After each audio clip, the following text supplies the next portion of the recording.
की आदत थी ना, जो मन में आता था बोलती थी, तो वो बोल देती थी। मन की कोई भी चीज रखती नहीं थी मन में, वो सब बोल देती थी, अच्छा बुरा जो होता था सब, जो दिख रहा हो, जो उनको मन में।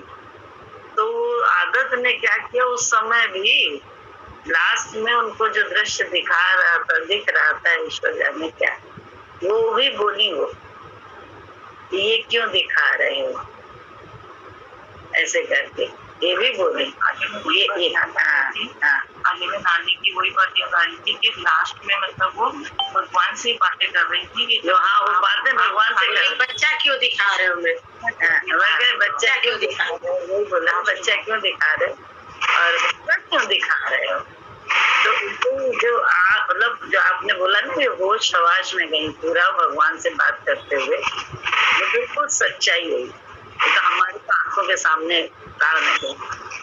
ये बात आपने बताई थी और उस वक्त उनका वो देखा भी था ऐसे कि ऐसे गई है ना। एक ये है ना, पर ये जो लाइन है ना, ये सही है, हम लोग को यही लाइन जो है वर्ड अंते नारायण स्मृति, सारा अभ्यास अभी से नहीं करेंगे तो अंत में आना ही नहीं है। माया में ही माया की बातें या अपने बच्चे या अपना सब आने वाला है दिमाग में, वही आएंगे। इसलिए सब रात में जो अभ्यास है सत्संग के माध्यम से, हर वक्त भगवान यही सब कर रहा है, भगवान से ही हो रहा है, चाहे जिस परिस्थिति में हम और आप हैं, वो ईश्वर की दी हुई है और अच्छी है।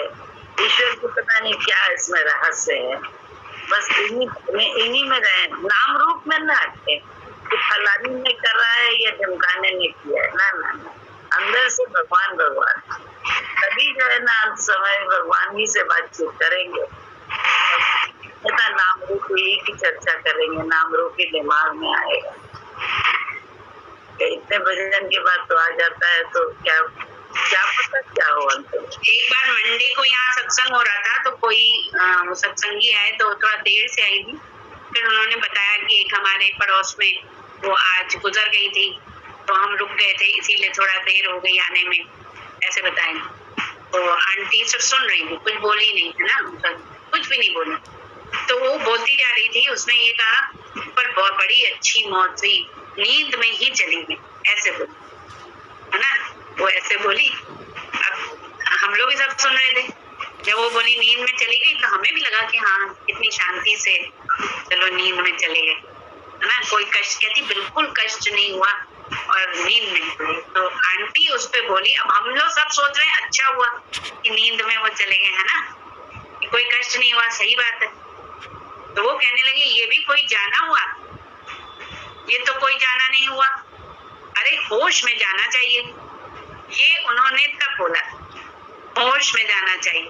अरे पता तो लगे कि हम जा रहे हैं, अब जा रहे हैं तो पूरे होश में जाना चाहिए और हमको अपना मन स्थिर करके जाना चाहिए, ऐसे करके। भय किस बात का भय कि चलो वो बोलते हैं क्या, कितने हजार बिच्छुओं का डंक लगता है मरने के टाइम, अरे तो पता तो लगना चाहिए कि हम सह सकते हैं, हमको क्या पता नहीं लगना चाहिए, ऐसे करके उनसे बोली। और वो उस लेडी को पता नहीं समझ में आया कि नहीं आया, है ना, हम लोग सब सुन रहे। अभी जब ये पढ़ा अंते स्मृति नारायण स्मृति, तो वो ध्यान आया कि हाँ उन्होंने ऐसे कहा था जाना चाहिए तो होश में जाना चाहिए, अरे नींद में गए तो क्या गए, ऐसे पता लगना चाहिए। तो वो गई भी, उन्होंने जो कहा तो फिर वैसे ही किया, वैसे ही गई, सच्चाई है, बिल्कुल संकल्प जैसे, और उससे बोल रही थी संकल्प बिल्कुल ना वैसे, सही बात है, होश आवाज में नहीं, पूरे। नहीं तो आदमी डर जाता है, कहते हैं 100 बिच्छुओं का पता नहीं कितने बिच्छुओं का डंक लगता है उस वक्त, ऐसे बोला जाता है कि जब प्राण निकल रहे होते हैं तो ऐसा लगता है कि पूरे शरीर पे बिच्छू चल रहे हैं, ऐसा लगता है, आदमी इसीलिए भय से कांप जाता है। तो कहते हैं अरे ऐसे भय से क्या करना, इसका मतलब हमने तो जीवन भर कुछ किया ही नहीं, उनसे डर गए, बस जाने से डर गए। अरे हम तैयार बैठे तो अभी आके ले जाओ, ऐसे बोल रहे हैं। सही बात, तुम्हारे सच्चाई है, ज्ञान बहुत सच्चा है, गुरु बहुत सच्चा है, और जो भक्त चलते हैं वो भी बहुत सच्चे हैं। सच्चाई सच। हम लोग वैसे ही सोचते हैं, हम लोग सोचते हैं अरे बाबा हमें पता न लगे, हम नींद में चले जाए तो ज्यादा अच्छा, ऐसे सोचते हैं ना, डरे रहते हैं इस आदमी। पर उसकी यही है, प्रैक्टिस है, जो बता रहे हैं कि जीने की कला और मरने की कला आनी चाहिए, दोनों तरफ से वो आना चाहिए। उसके लिए बहुत बहुत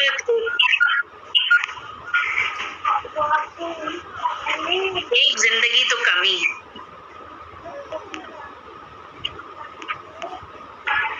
इनमें उसमें हमने श्रोता और वक्ता दोनों के अधिकार को देखा।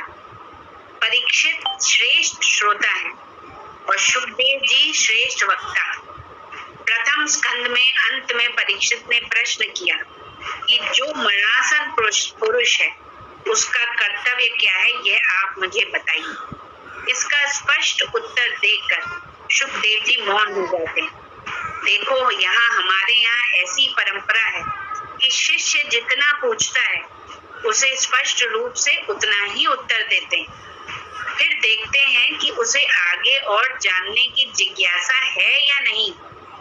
यदि वह आगे कुछ और नहीं पूछता है तो गुरु भी चुप हो जाते, क्योंकि उसे और अधिक जानने की जिज्ञासा नहीं है। लेकिन यहाँ परीक्षित और भी कई प्रश्न पूछते हैं, अतः सुखदेव जी उन्हें अधिक बताने का निमित्त प्राप्त हो जाता है। यह दूसरा स्कंद साधन स्कंद है। इसमें हम पहले यह देखेंगे कि परीक्षित के प्रश्न का सीधा उत्तर कैसे दिया गया है। श्री सुखदेव जी कहते हैं कि तुम्हारा प्रश्न बहुत अच्छा है। अच्छे प्रश्न का तात्पर्य क्या है? लोक हितम कृत। प्रश्न अच्छा इसलिए है कि इसमें केवल व्यक्तिगत जिज्ञासा या कौतूहल मात्रा नहीं है, इसमें सारे प्राणियों का हित समाविष्ट है। इससे सब लोग यह जान पाएंगे कि मरते समय क्या करना चाहिए। अतः यह बहुत अच्छी बात है। आत्मज्ञानी भी ऐसे प्रश्न को पसंद करते हैं। वैसे जगत में जानने की बहुत सारी चीजें रहती हैं, लेकिन यहाँ कहा जानने योग्य सर्वश्रेष्ठ बात यही है। जो आत्म तत्व को नहीं जानते उनके लिए घर में लोक में रहते हुए जानने सुनने की असंख्य चीजें होती, लेकिन इस असंख्य चीजों को कोई विशेष अर्थ नहीं होता। अज्ञानी लोगों का दिन बीत जाता है अर्थोपार्जन और रात निद्रा या काम उपभोग में। अज्ञानी लोग का समय इसी प्रकार बीत जाता है, परंतु ज्ञानी पुरुषों का समय ज्ञान चर्चा में व्यतीत होता है। अज्ञानी लोगों का समय ताश खेलने में, किसी व्यसन में या निद्रा में ही व्यतीत हो जाता है। वे लोग देह घेह में, परिवार में इस प्रकार मस्त हो जाते हैं कि मरण दिखते हुए भी उसे देख नहीं पाते। कितने ही लोगों को शमशान में पहुंचाकर आए होंगे। कभी तो बूढ़ा पुत्र अपने जवान बेटे की चिता को अग्नि देकर आता है, फिर भी उसे अपना मरण नहीं दिखता। जग में यह कितनी विचित्र स्थिति है। यहाँ वही बताया गया है जो जगत में देखा जाता है। प्रतिक्षण इतने लोग मरते रहते हैं। लोग चिता को अग्नि देकर आते हैं, फिर सोचते हैं कि अब खाएंगे क्या। हम लोग ऐसे ही हैं। किसी के मरण का समाचार मिलता है तो सोचते हैं शमशान जाने से पहले अच्छी तरह खा लें। वहां कितना समय लगेगा पता नहीं। वैसे बात तो सच है, परंतु यह है मात्र व्यवहारिक दृष्टि। यहाँ कहने का अर्थ इतना ही है कि लोग मरण को देखते हुए भी नहीं देख। अब परीक्षित के प्रश्न का उत्तर आ रहा है। इसलिए हे परीक्षित, यदि अभय अवस्था को प्राप्त करना है तो जो सर्वात्मा भगवान ईश्वर है, उनको हरि भी कहते हैं, उन भगवान के नाम, रूप, गुण, कथा, लीला आदि का श्रवण करना चाहिए। कीर्तन भी उन्हीं का करना चाहिए, स्मरण भी उन्हीं का करना चाहिए। परंतु जैसे हैं वैसे ही पड़ा रहना हो तब तो कुछ करने की जरूरत नहीं है। मूर्खतापूर्ण जीवन जीते रहे तो दुख बना ही रहेगा। लेकिन अभय की प्राप्ति करनी हो तो पूर्ण आनंद प्राप्त करना हो, तब भगवान का ही श्रवण, कीर्तन, स्मरण करते रहना चाहिए। हम सब जो ज्ञान अर्जन, योग, स्वधर्माचरण आदि करते रहते हैं, उसका सच्चा लाभ क्या है, उसका रहस्य किसमें छिपा हुआ है? तो बोले, जीवन का सबसे बड़ा लाभ इसी में है कि मरण के समय भगवान का स्मरण बना रहे। यही वह कारण है कि जब जटायु का अंत समय आया और भगवान ने कहा कि तुम देह धारण किए रहो, तो वह बोले कि महाराज, अंत काल में जिनके नाम का स्मरण हो जाने मात्र से मुक्ति मिल जाती है, वे स्वयं मेरे सामने उपस्थित हैं, दृश्यमान है। अब इस देह को धारण करके मैं क्या करूंगा? जन्म लाभ तो इतना ही है कि अंते नारायण स्मृति, अंत काल में नारायण का स्मरण हो जाए। वैसे स्मृति तो परोक्ष की होती है, जो प्रत्यक्ष है उसकी स्मृति की क्या आवश्यकता है? यहाँ तो भगवान सामने खड़े हैं, उनको याद करने की भी जरूरत नहीं। यही तो जन्म लाभ है। अब मैं देह धारण करके क्या करूंगा? गीता हमें सिखाती है कि कैसे जीना चाहिए और भागवत बताते हैं कैसे मरना चाहिए। दोनों एक ही बात है, क्योंकि स्मरण उसी का होता है जिसका पहले श्रवण द्वार से ग्रहण किया होगा। जिसका पहले कभी ग्रहण न हुआ हो उसका स्मरण नहीं होता। दिन रात हम जिसे ग्रहण करेंगे उसी का स्मरण होता रहेगा। अब सुखदेव जी कहते हैं, प्राय आत्मज्ञानी समाधिस्थ पुरुष समाधि में रमते हैं। मैं भी निर्गुणवादी हूँ, अपने आत्म स्वरूप में स्थित हूँ, लेकिन क्या करूँ? उत्तम श्लोक भगवान की लीला ही ऐसी है कि मैं उसकी ओर खिंचा चला गया। ऐसा खींच गया कि मेरे पिताजी मुझे इसका श्रवण कराने लगे और मैंने इसे पूर्ण रूप से हृदयगम कर लिया। एक बार इसकी ओर आकर्षण हो जाए तो बुद्धि स्थिर हो जाती है। 2 मिनट भी अगर मन इसमें लग जाए और विशेष करके मरण काल में लग जाए तो फिर कहना ही क्या है। अज्ञानी लोग कई साल तक यहाँ जीते हैं, उसका क्या लाभ? भगवान को बुलाकर दीर्घ आयु तक यहाँ जीते रहो तो क्या किया? भगवान का स्मरण करते हुए यदि कोई थोड़ी देर भी जीता है तो वह सार्थक है। श्री सुखदेव जी यहाँ खटवांग राजा का स्मरण करते हैं, जिसकी कथा आगे 9वें स्कंद में आने वाली। खटवांग राजा इतना महान था कि उसने स्वर्ग लोक के देवताओं की भी सहायता की। देवता प्रसन्न हुए और उन्होंने पूछा, आपको क्या चाहिए, मांग लो। खटवांग ने कहा, आप मुझे क्या वर देंगे? आपको तो मेरी सहायता की जरूरत पड़ती, लेकिन आप बस एक बात बताइए, मेरा मरण कब होने वाला है? देवता बोले, आपने ऐसा प्रश्न पूछा कि हमें बताने में संकोच हो रहा है। क्यों? क्योंकि केवल 2 घंटे शेष बचे हैं। 2 घंटे? धन्यवाद। 2 घंटे तो बहुत समय होता है। वो वापस आया, वापस आकर सर्व त्याग के द्वारा मुक्त हो गया। उसने यह नहीं कहा कि मुझे थोड़ा सा अवकाश और दे दो, न शर भय में सब कुछ छोड़ दिया। राजा परीक्षित को तो 7 दिन का समय मिला, परंतु राजा खटवांग को सिर्फ 2 घंटे का समय मिला। ऐसे लोग भी हुए हैं।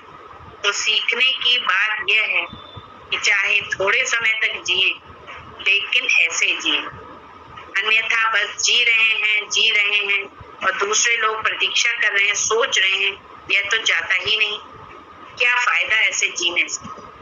कोई साल भर पड़े रहते हैं कोमा में, दूसरे लोग फोन करके पूछ लेते हैं क्या हाल है, अर्थात जीवित है कि चल बसा।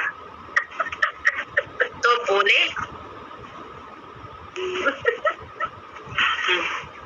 बोले अभी है, चल रहा है। ऐसी विचित्र स्थिति है। तो मरण के समय क्या करना चाहिए? बोले घर से बाहर निकल जाओ। वैसे भी पता चल जाए तो घर के लोग खटिया पर सोने नहीं देते, उठाकर नीचे रख देते हैं। इसलिए कहा है घर से निकलकर किसी पवित्र स्थान पर बैठ जाना और धारणा करके मन को जीत लेना। मनुष्य को चाहिए कि प्रतिदिन वह ध्यान अभ्यास करे। ध्यान अभ्यास के लिए 4 बातें आवश्यक हैं। चित्तासन, एक स्थान पर एक आसन में स्थिर बैठना। चित्त श्वास को संयमित करना। चित्त संग, कोई भी विषय संग, नाते रिश्ते वालों के संग के कारण मन का उस दिशा में खिंचा न जाना। जितेंद्रिय, इंद्रियों के कारण भी मन का शुद्ध न हो। इन चारों का में अभ्यास करना बहुत जरूरी है अच्छा मरने के लिए। सुखदेव जी कहते हैं आसन, श्वास, संग तथा इंद्रियों को जीतकर फिर अपने मन को भगवान के स्थूल विराट रूप में स्थिर करना चाहिए। भगवान के विराट रूप का वर्णन भागवत में न जाने कितने अध्यायों में आया है। इसे हम यहाँ पर एक बार विस्तार से देख लेते हैं, फिर पुनः दोहराने की आवश्यकता नहीं रहेगी। मनुष्य का शरीर तो छोटा सा होता है, भगवान का विराट शरीर कैसा होगा, कितना बड़ा होगा। यहाँ तो केवल एक ब्रह्मांड की दृष्टि से बताया गया है, ऐसे अनेक ब्रह्मांड हैं। तुलसी रामायण में मंदोदरी ने रावण से कहा, राम जी को आप एक साधारण पुरुष मत समझिए, पाताल उनके चरण स्थानीय है, तो ब्रह्मलोक में सिर स्थानीय है। वह वर्णन इन्हीं श्लोकों पर आधारित है। यहाँ संक्षेप में कल्पना करा देते हैं। कहते हैं भगवान के पैर से लेकर कटी भाग तक सप्त अधलोक है। कटी भाग में भूलोक है, नाभि रूप आकाश है, हृदय स्वर्गलोक है। इसी क्रम में ऊपर सिर तक सप्त उधर्व लोक हैं। इस प्रकार विराट पुरुष में 14 लोक हैं। फिर दांत है, हाथ है, नाड़ियां, रोम है, उसका भी वर्णन किया गया है। पाताल भगवान का पाद मूल है, तलवा है, एड़िया और पंजे रसातल है। महातल कहाँ है? टखना यानी एंकलेट, जहाँ पर घुंघरू बांधते हैं, वहाँ महातल है। घुटने के नीचे का भाग तलातल है। भगवान के घुटनों में सुतल लोक है, जांघे अतल वितल लोक है। उनका कटी भाग भूलोक है यानी महीतल, नाभि आकाश है। उनकी छाती स्वर्ग लोक है और ग्रीवा महलोक, मुख जनलोक है, कपाल तपोलोक है और शीर्ष ही ब्रह्मलोक है। भगवान का सिर कहाँ है? ढूंढते रहो तो यह भगवान का विराट रूप है। इसके आगे और भी वर्णन आता है। इंद्र आदि देवता इनकी भुजाएं हैं, पंच तत्व और इनके अधिष्ठाता देवता इंद्रियां हैं, दांत यमराज हैं, हास्य भगवान की माया है। भगवान की हंसी ध्यान देने योग्य है।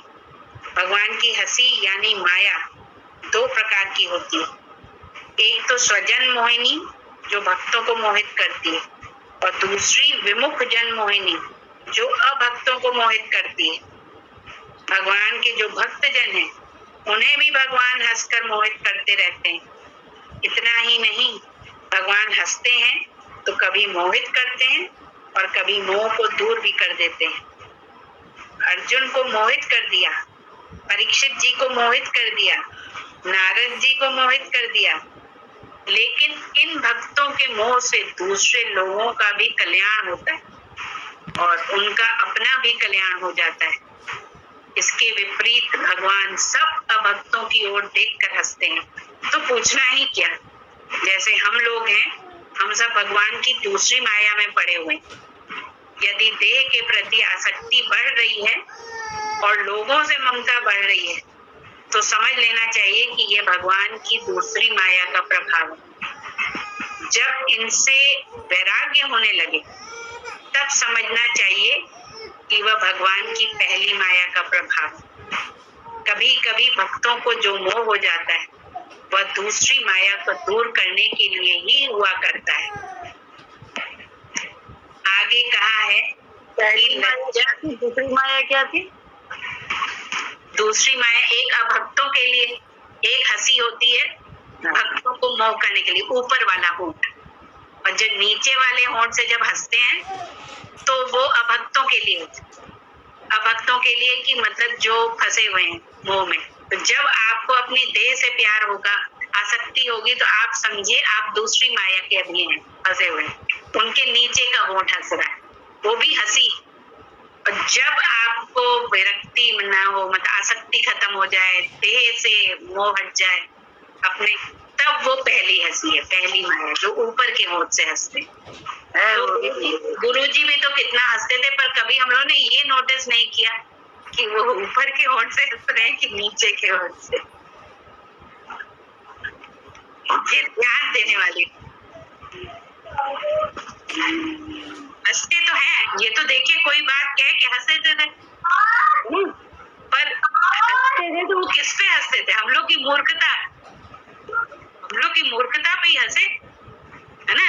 फिर जैसे जैसे प्यार होता है, तो ये जो उन्होंने पहले कहा कि जब हम दंड का, हमको एकदम से दंड मिलता है तो इसका मतलब हमें बहुत प्यार करते हैं, एकदम से सावधान कर दिया। पर अगर वो दंड नहीं दिया, वो कहते थे ना मैं छोड़ दूंगा तो प्रकृति के हवाले कर दूंगा, कहा था एक जगह प्रकृति के हवाले कर दूंगा। मतलब गुरुजी ने दंड नहीं दिया तो फिर तो बच के ही रहना है, इसका मतलब हम उनके प्यार से बहुत दूर हो। उन्होंने अपनी नजर हटा ली मेरे ऊपर।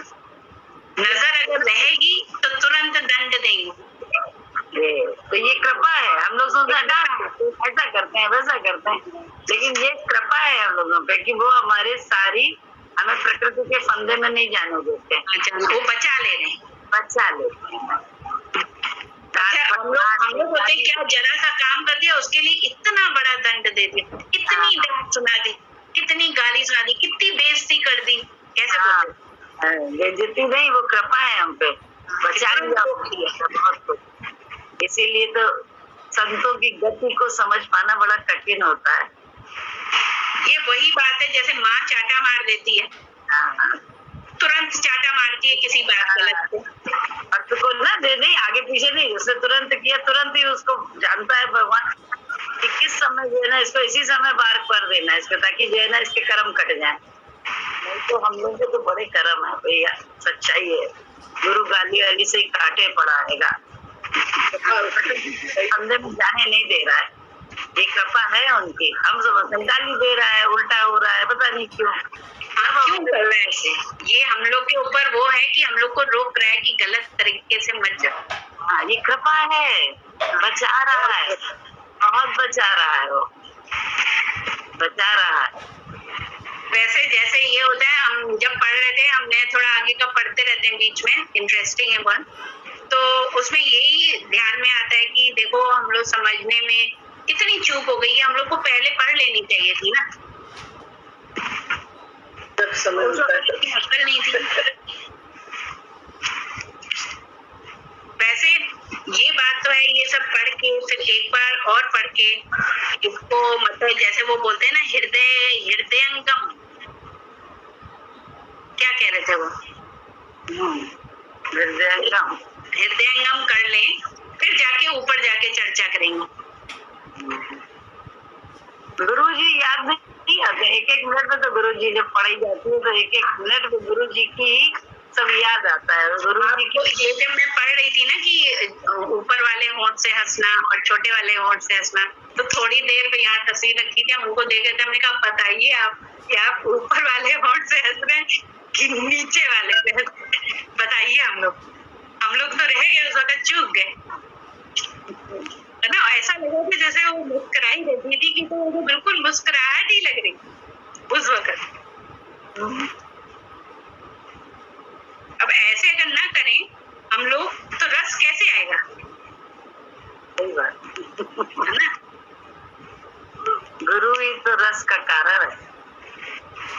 गुरु इतने नीरस ज्ञान में जो रस पैदा किया है वो गुरु ने ही तो पैदा किया है। गुरु के कारण ही तो रस है। गुरु के प्यार के कारण, गुरु की सीख के कारण, गुरु के संग के कारण। तो वैसे नीरस है ज्ञान, बहुत नीरस है, क्योंकि अब पैराज वाला है ना।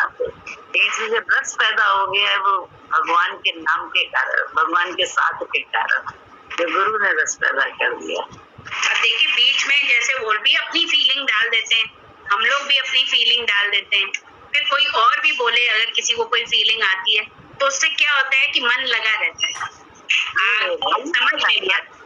और अनुभव भी तो है, अनुभव तो बोल रहे हैं। और कुछ सुनना, जो गुरु जी के साथ अनुभव किया है वैसे बहुत नीरस है, सच्चाई है, ज्ञान बहुत नीरस है, लेकिन उसने रस पैदा कर दिया, ये तो उन्हीं की कृपा है, उन्हीं का कारण। अच्छा बीच में मैं देख लेती हूँ कि कौन सो रहा है और कौन सुन रहा है। आपको भी है ऐसा नहीं, हमने अभी जैसे देखो आपने बोला था जो ऊपर का, इसीलिए पूछा क्योंकि वो प्रसंग हम नहीं सुन पाए। पहली माया वो होटी वाली जो थी वो नहीं, ये अच्छा लगता है कि बीच धूप में जगाने के लिए जैसे टीचर चौक फेंकती थी, है ना, जैसे पढ़ा रही तो वो चौक फेंक देती थी कि वो सो रहे, जागते रहेंगे।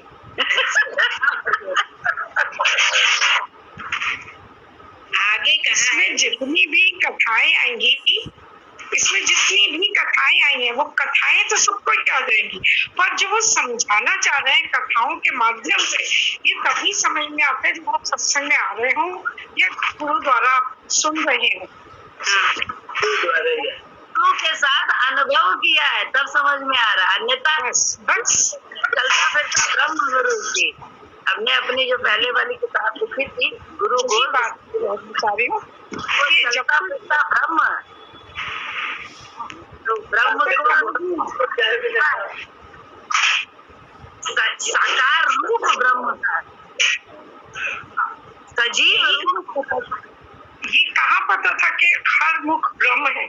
हाँ, कथाएं तो ये सब याद है, सब सुनी हुई है और हर एक ने सुनी हुई होंगी अधिकतर, मगर उसका वो समझाना क्या चाह रहा है लेखक, जिसने भी वेद व्यास जी ने और इन्होंने लिखी है ये, वो समझाना क्या चाह रहे हैं, सुखदेव जी वगैरह, ये क्या है, वो यही है कि उन्हें तन की आसक्ति नहीं थी बिल्कुल भी, वो किस भेष में कुछ नहीं पतेगा। अभी आगे आएगा कि उन्होंने पूछा व्यास जी ने कि भाई जब गोपियां उन्हें देख के व्यास जी को नदी में छुप गई, अपना सीना उन्होंने छुपा लिया, और सुखदेव जी गए तो वो आराम से नहाती रही, वैसे ही किलोर करती रही नदी में। तो उन्होंने पूछा कि ऐसा क्या था, वो तो जवान था, उसे देख के तो तुम बिल्कुल भी दुखी नहीं हुई, आराम से जा रही थी, नहा रही थी, और मैं इतना बुरा हूँ, मुझसे शर्म करके नीचे हो गई। तो उन्होंने कहा उनके मन में, सुखदेव जी के मन में तेरा मेरा स्त्री पुरुष की भावना ही नहीं थी। तो हर चीज वो सिखाना क्या चाह रहा है, वो बताना क्या चाह रहा है, ये जब हम सत्संग में आए तभी पता लगा कि क्या कहना चाह रहा है। कथाएं सबको याद है, और यहाँ भी इस समय अगर सुन रहे हैं सब लोग, गुरु साथ हैं, उनकी वजह से ये सब ऐसा लग रहा है, समझ में आता जा रहा है, हर चैप्टर समझ में आता जा रहा है, और जब समझ आ जाता है तो परीक्षा भी मेरे ख्याल से उत्तीर्ण हो ही जाती है।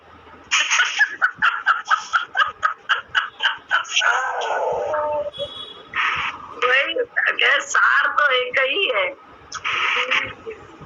क्या गुरु की कीमत समझ में आने लगती है। नहीं, राम जो है ना, वाल्मीकि जी ने रामायण लिखी, तुलसीदास जी ने गाई महिमा, लेकिन तुलसीदास जी ने बहुत शुरू में ही एक श्लोक लिख दिया था कि राम ही उनके गुरु हैं, और गुरु की भक्ति ही हम हमको और आपको इस पद पर पहुंचा सकती है। गुरु की कृपा, गुरु की भक्ति से उनकी कृपा मिलती है और ये हो सकता है।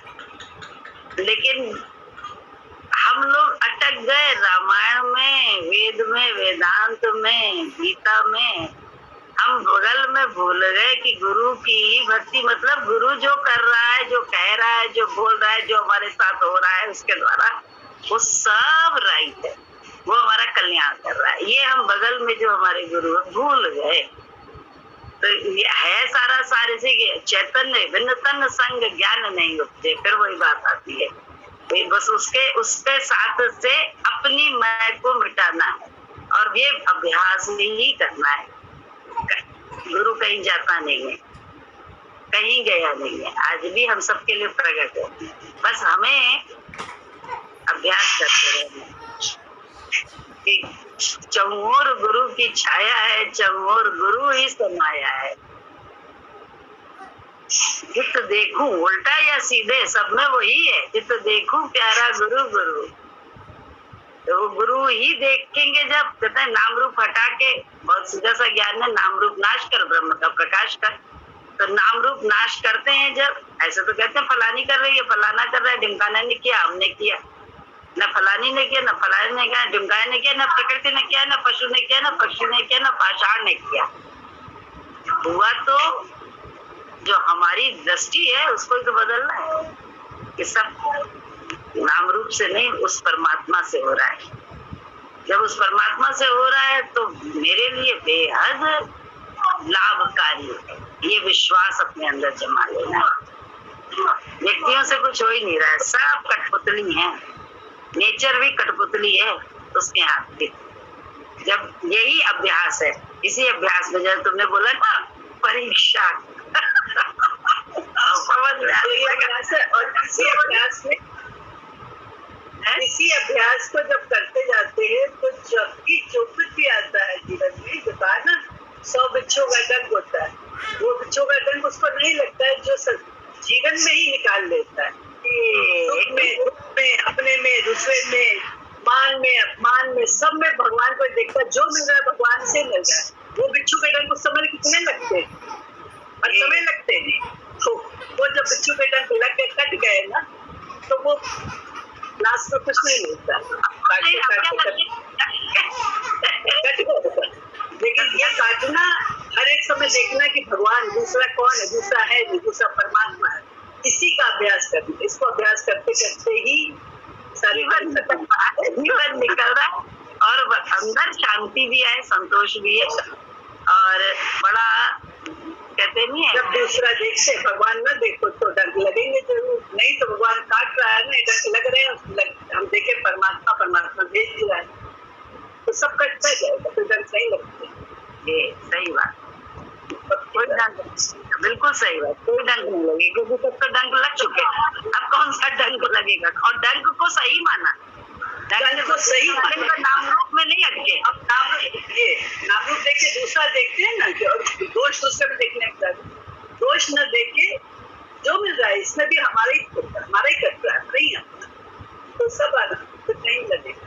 पक्षी हर चीज का कोटा है ना। भाभी एक भजन गाती है, छिपा मोह देखा, छिपा अहंकार देखा, तो वो अब समझ में आ रहा है उसका मतलब। जब हम खुद से जरा से अंदर जाते हैं कि ये देखो ये हमारा ही है, दिख रहा है अहंकार आ रहा है, दिख रहा है ये मोह आ रहा है, दिख रहा है ये लोभ हो रहा है, उसी समय अगर खुद को जरा सा कंट्रोल करके शांत हो जाओ तो कितना बाद में कितना रिलीफ मिलता है, कितना इजी लगता है, कसना पड़ता है, मन को कितना कसना पड़ता है। ये रिलीफ जो भी उस समय रोकता है उसको जो रिलीफ मिलता है वो वही जानता है। स्टोरी जो है प्रैक्टिकल में जब है तो वहाँ पे ही तो संभलना है और वहीं जो संभलता जाता है धीरे धीरे उसकी प्रैक्टिस हो जाती है। फिर करत करत अभ्यास से जड़ मत हो जाता है।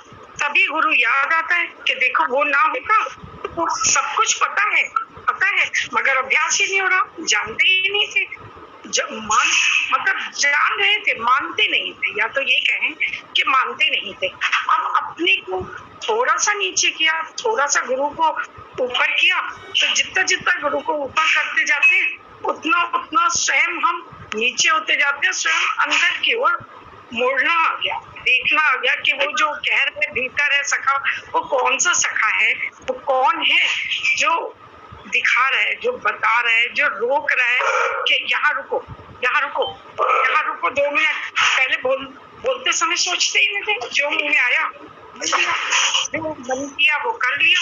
सबसे कह दिया कि मन नहीं है, आज मन नहीं है।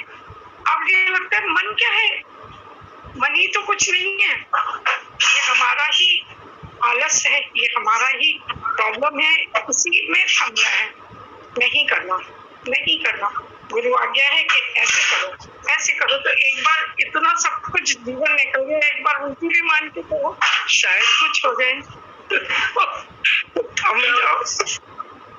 शायद मैं और एक साथ होता भी नहीं, एक साथ होता भी नहीं, नहीं होता, नहीं होता, बिल्कुल एक साथ नहीं होता।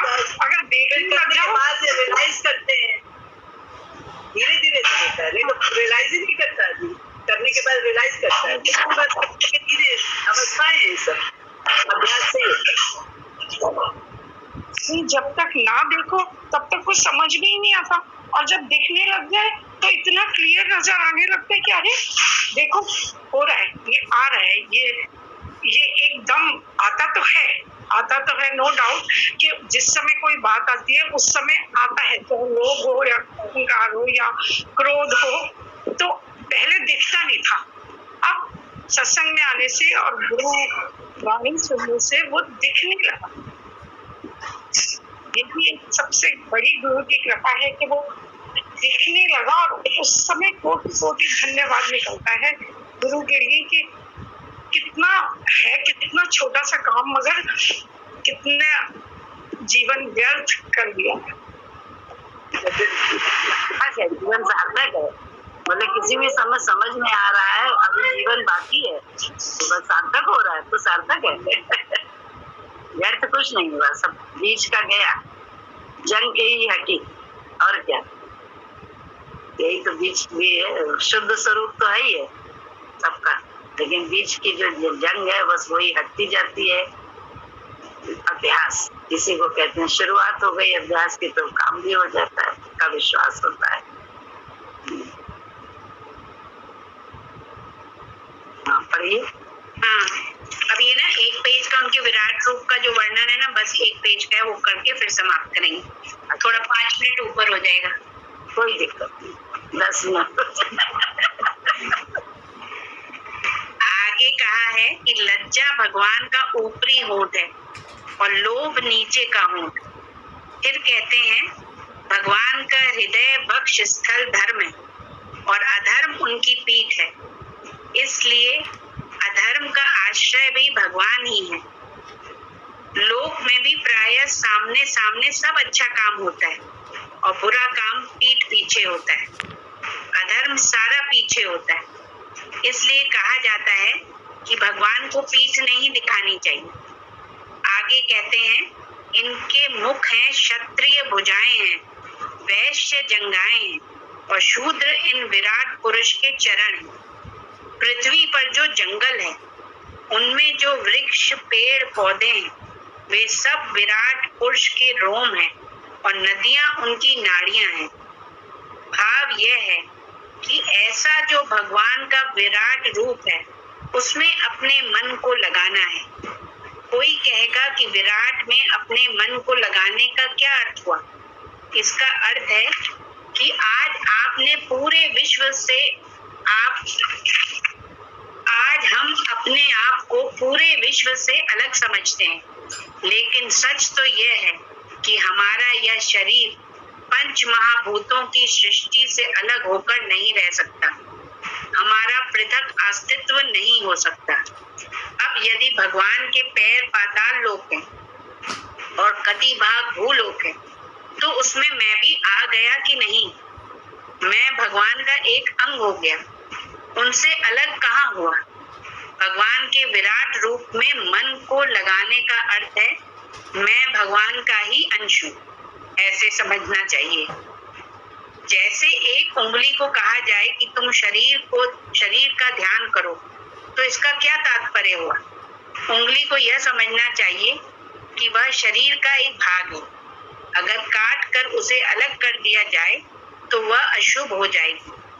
नाखून भी जब तक उंगली से लगे रहते हैं तब तक कितने अच्छे लगते हैं, परंतु टूटकर यदि वह खाने में आ जाए तो हम भी जब तक भगवान से जुड़े रहते हैं तब तक शिव स्वरूप होते हैं, और जैसे ही अलग हो जाते हैं तो शव कहलाते हैं, मर जाते हैं, अशुभ हो जाते हैं। इसलिए कहा गया है भगवान के साथ एक रूप हो जाओ, तब मन भी शुद्ध हो जाएगा।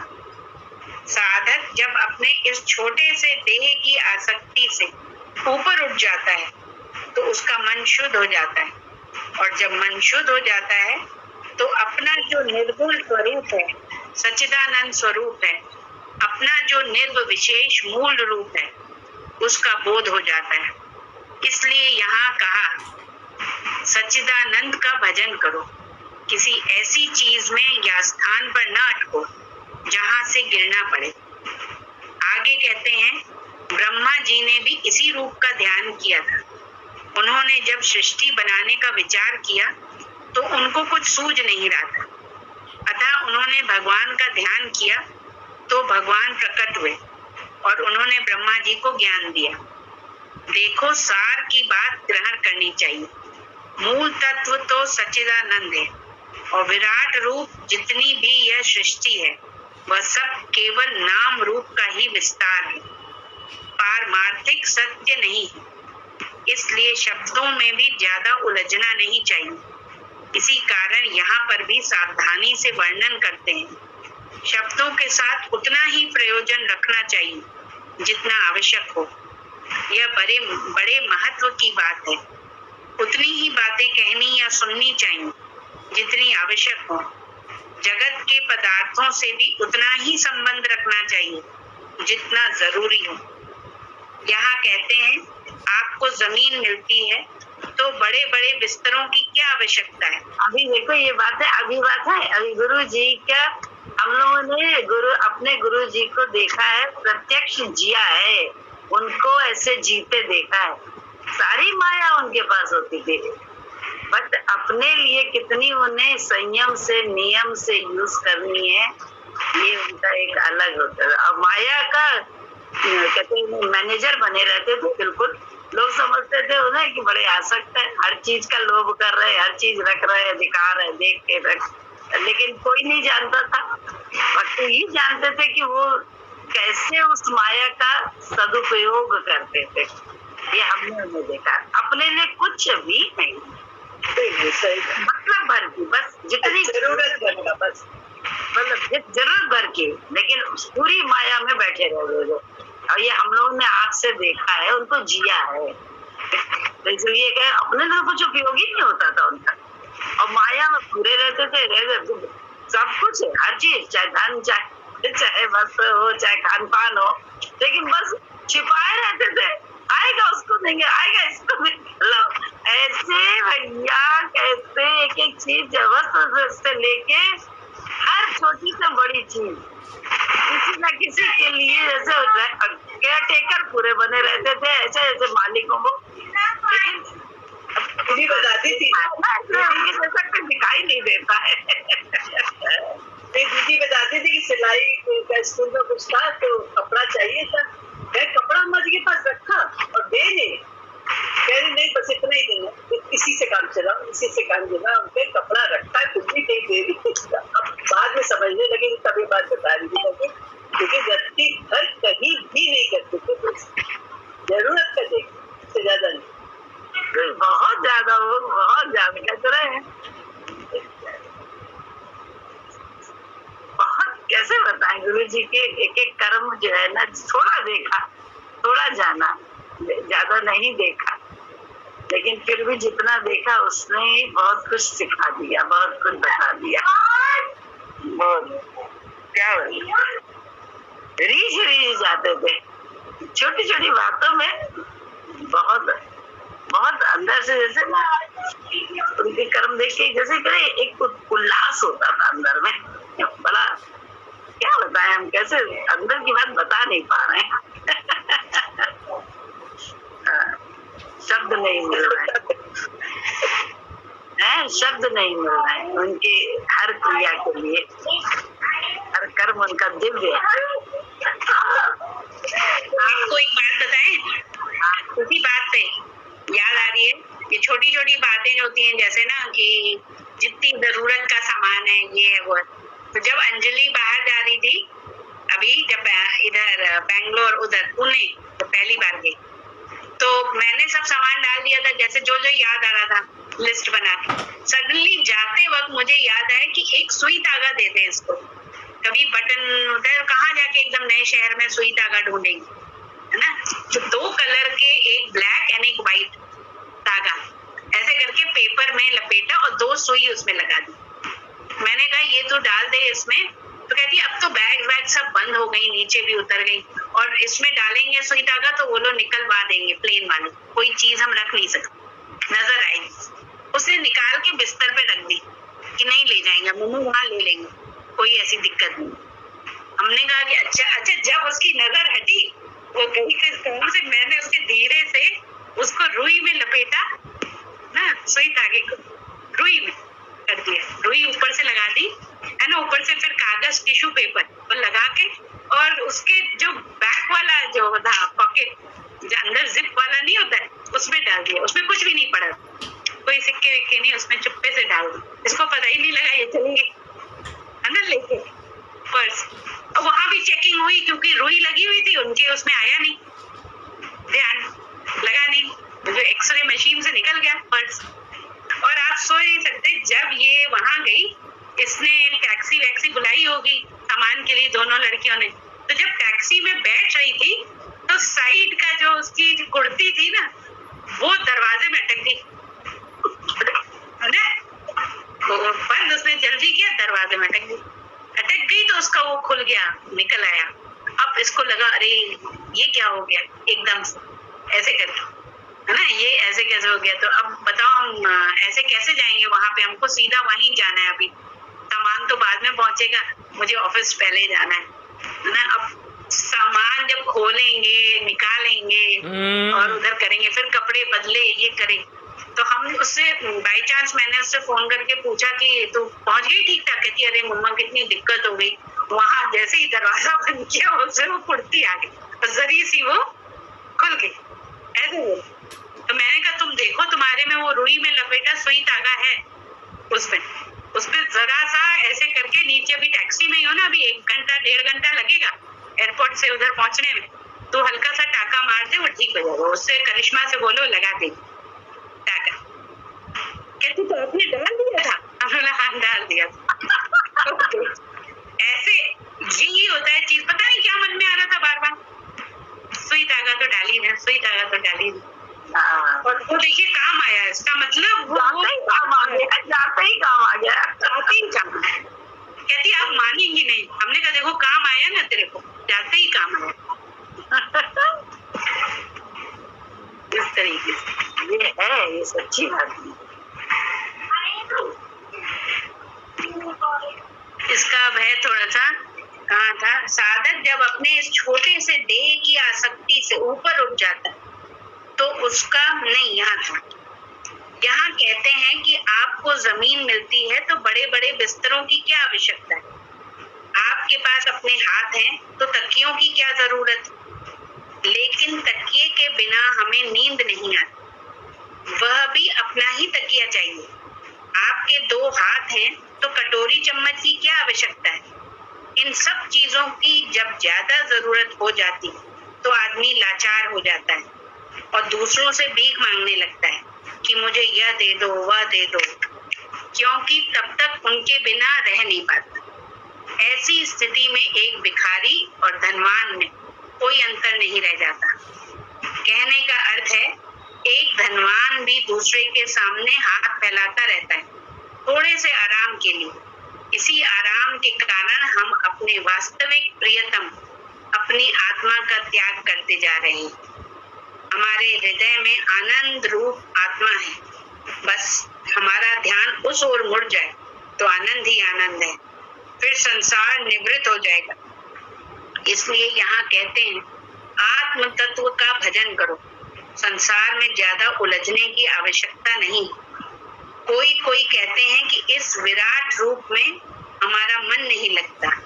मन लगता नहीं, गलत चीजों में मन खूब लगता है, परंतु इतने बड़े विशाल रूप की कल्पना नहीं कर सकते। देखो कैसी स्थिति हो गई है हमारी।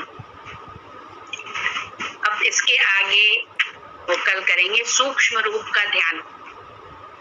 ये आगे बहुत अच्छा। वो जैसे जैसे बताते हैं ना, फिर उसका महत्व भी बताते हैं। जय गुरु की। बहुत